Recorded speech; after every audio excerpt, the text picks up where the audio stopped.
Welcome you guys to Wood Shapes LLC. All right, you guys, welcome to Wood Shapes LLC. So today, I'm just gonna go over real quick of how I do my wood mallets. This is kind of one I'm still working on. I gotta still put some finishing on it. I might put a stain on it and some polyurethane on it, but just show you real quick how I kind of put some of these together. I'm probably gonna put some paracord or something in here to fill it in. I kind of show you later on the next video how I ended up finishing it up, but just want to kind of go over real quick.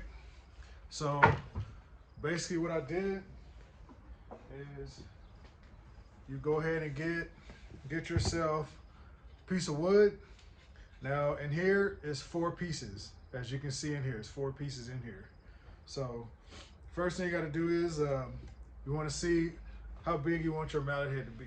That's one thing I like about these. You can make them as big as you want. So with this one, I had this block. The front and the back piece is 7 1/4. So you got to make sure the front and the back piece are the same. And then you'll have your 2 side pieces. They can be 7 1/4 also, but as you see in here, you got to make them a little smaller because this one is about 12. It's about a foot long in length. So I have these 2 sticking out, makes it about 16 1/2 inches, because you want to make it wider because you're gonna make cuts, and when you make your cuts, they're gonna determine how long your hammer is gonna be. Okay, and when you glue them up, because I don't screw these in, I actually glue these together. When you glue these up, you got to make sure your handle, which I got for mine, you can make them as long or as short as you possibly want them. But when you make them, I make this one about 1 3/4 inches. So when you glue it together, you want to make sure you put this inside of the hole when you're gluing this together. Okay, and you want to make sure that you don't have no glue that comes on this stick, because if it does get on the handle, this will be stuck in there and it's done. You're gonna have to do it over again. So when you're doing this, you want to make sure you clamp them all down. You know, you have this in there. I would only have it in there once you get it clamped down really good, and then you go ahead and take it out. And you want to leave your leeway when you're measuring it. You want to leave a little leeway on the top, because I leave a little head on the top. Just looks pretty cool. I mean, you can have it flush on the top if you want. It is totally up to you how you want to have it set. But this is how I set mine. All right, so once the glue gets hard and it's hardened up, now we gotta even out the edges. So I'm gonna go ahead and go to the table saw, cut this side down and cut this side down. Now you can cut your angles however you want. You can cut them at 5-degree angles with your miter saw, or you can cut them at 3-degree angles. It depends on what you want and what you need, but make sure you measure it so your handle can be center line with the rest of it. All right.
side straight, cut the other side.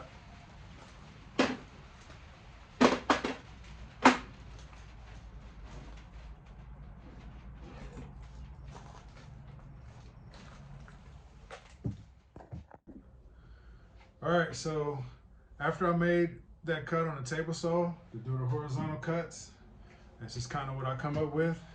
So now you have your straight edges on both sides.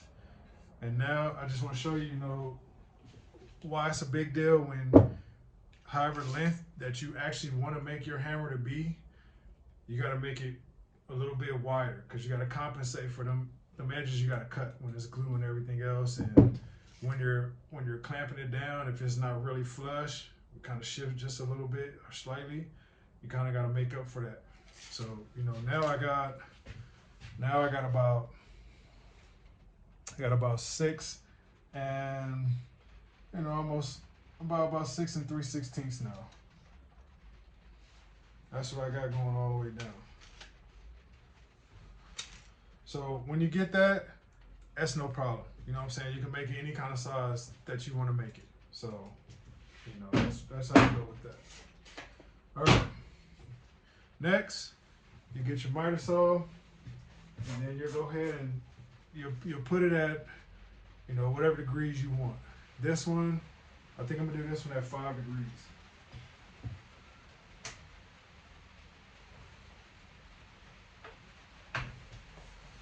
All right. So this one I'm gonna do at 5 degrees. Then I'll show you how that cut comes out. Now, when you're doing these degree angles on your cuts, just know that my degree angles, they're gonna be going like this. So I want to make sure this is my top, and that my top is set like this, and I want to have it lined up at kind of the edge because I don't want to be taking too much off of the sides when I'm doing it because I already have my middle handle already lined up. So I want to make sure I go at that corner the most you possibly can get it. Okay? All right. All right, when I do it, I'll make sure I clamp it down on the fence just so it won't move nowhere. Once I got the 5 degree set, I'll make sure I flip it and do the other side because this angle is set up for that one side cut. All right. So get it lined up.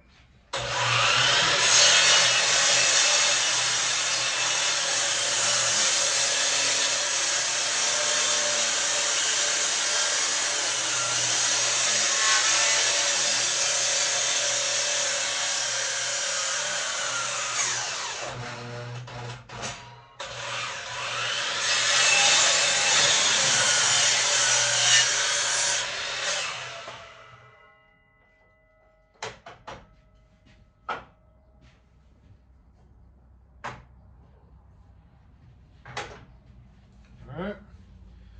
So get it cut. There go my angles on it. So it's set. And like I said, you can make these any kind of way you want. 3 degrees, 5 degrees, 10 degrees. Man, you make it any kind of crazy angle you want to make it. Just have fun with it. That's what I say. Just have fun with it, man. All right. So once this is all said and done, then next, I go ahead and get my handle.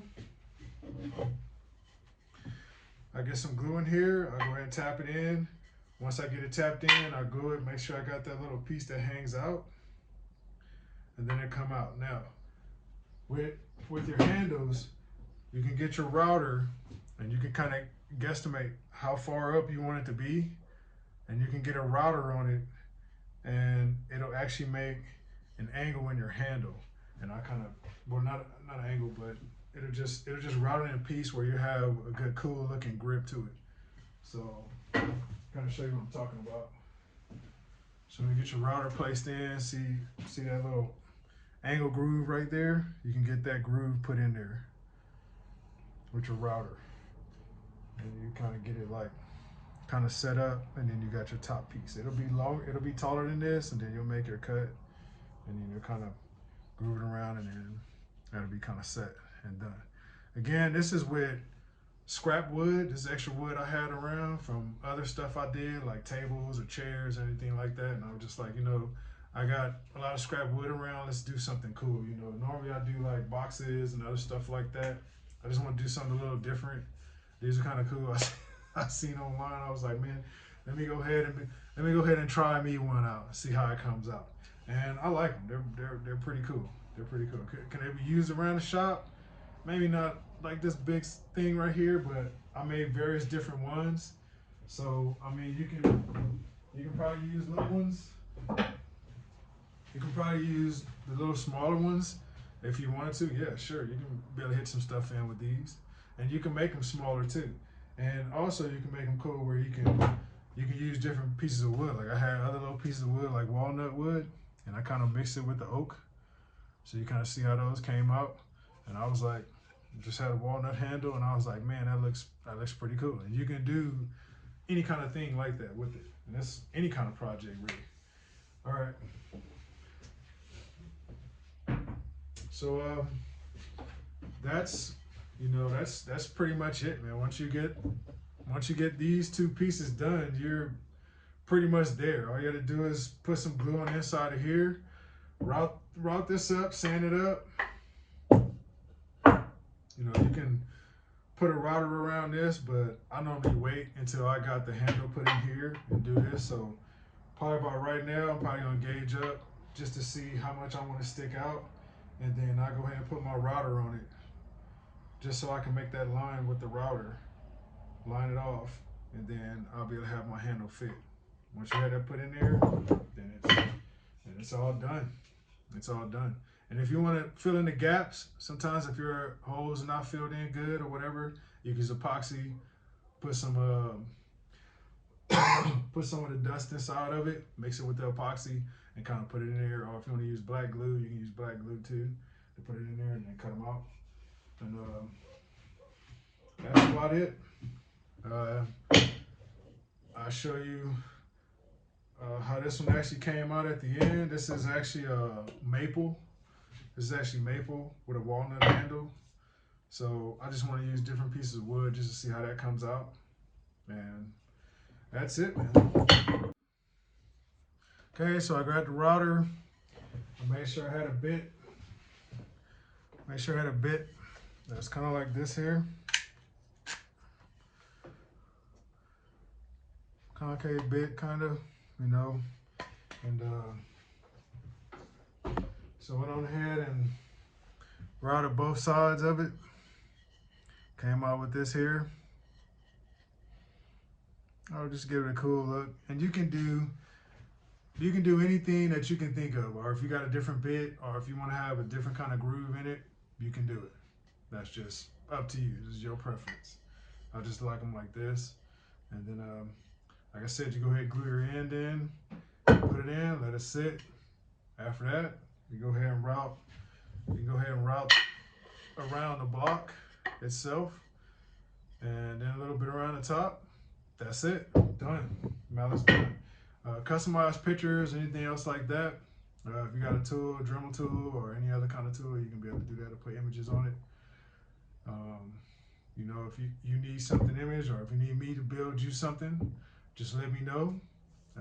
Send you a quote, build it up. If you need a custom image put on it, or a name or whatever, let me know. woodshapesllc.co. Just go ahead and check me out. Drop a line, man. And like I said, on my YouTube channel, go ahead and subscribe. Let me know what you think. Hook something up. And like I said, in my next video, I'll go ahead and show you how the finished results came out. All right. You guys have a good day. Talk to you soon.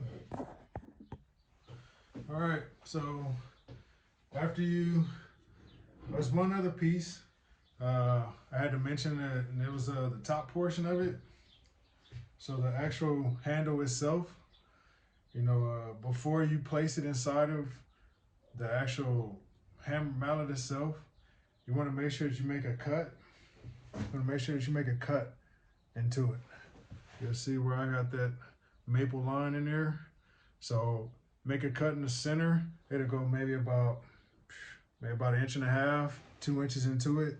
So you can put in the groove, and what it does is it splits it open a little bit so it can hold inside of the mallet a lot better. I mean, you're gonna have glue in there, but it's just extra reinforcement there. And it kind of looks cool to have that little line in there too. That looks pretty cool.